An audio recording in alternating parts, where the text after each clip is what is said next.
शहदादकोट जे सवे बठे मज़दूरनि पारां राइस मिल मालिकनि खिलाफ़ एहतिजाज कयो वियो आहे। उन हवाले सां वधीक तफ़सील मालूम करण लाइ असां राब्तो कयो आहे मेहरान टीवी जे रिपोर्टर ज़मीर खयल सां। जी ज़मीर, छा तफ़सील आहिनि? असीं शहदादकोट जे कोटमोटू चौक ते मौजूद आहियूं।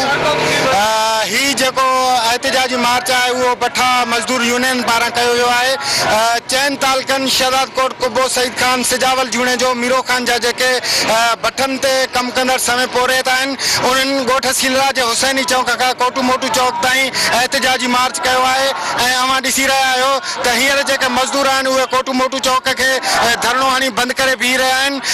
इन्हनि जो जेको मुतालबो आहे, इन्हनि जो चवणु आहे त हिते जेको आहे 70 खां वधीक जेको आहे सिरुनि जे बठनि जा कारखाना आहिनि, पर जेको आहे जेके हितां जा राइस मिलनि जा जेके मालिक आहिनि उहे तूतड़ जेके आहिनि हिते शहर में विकिरो करण बदिरां जेके पंजाब ऐं ॿिया जेके शहर आहिनि उन्हनि ॾांहुं विकिरो करे रहिया आहिनि।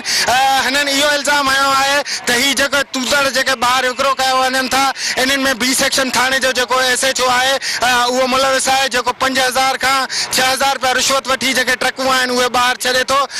इन्हनि जो चवणु आहे त जेकॾहिं ही तूतड़ जेकॾहिं ॿाहिरि खपायो थो वञे त इन जे करे जेका महांगाई जेका आहे वधी रही आहे ऐं जेके हज़ारे पोरेत आहिनि उहे बेरोज़गार थी रहिया आहिनि। हिननि चयो आहे त जेकॾहिं तूतड़ जेकॾहिं ॿाहिरि विकिरो कयो वेंदो त जेका सिर आहे उहा जेको आहे ॾींहों ॾींहुं महांगी थी वेंदी ऐं जेके इलाइक़े वासी आहिनि उन्हनि खे जेको आहे सख़्तु महांगाई सां मोझणो पवंदो।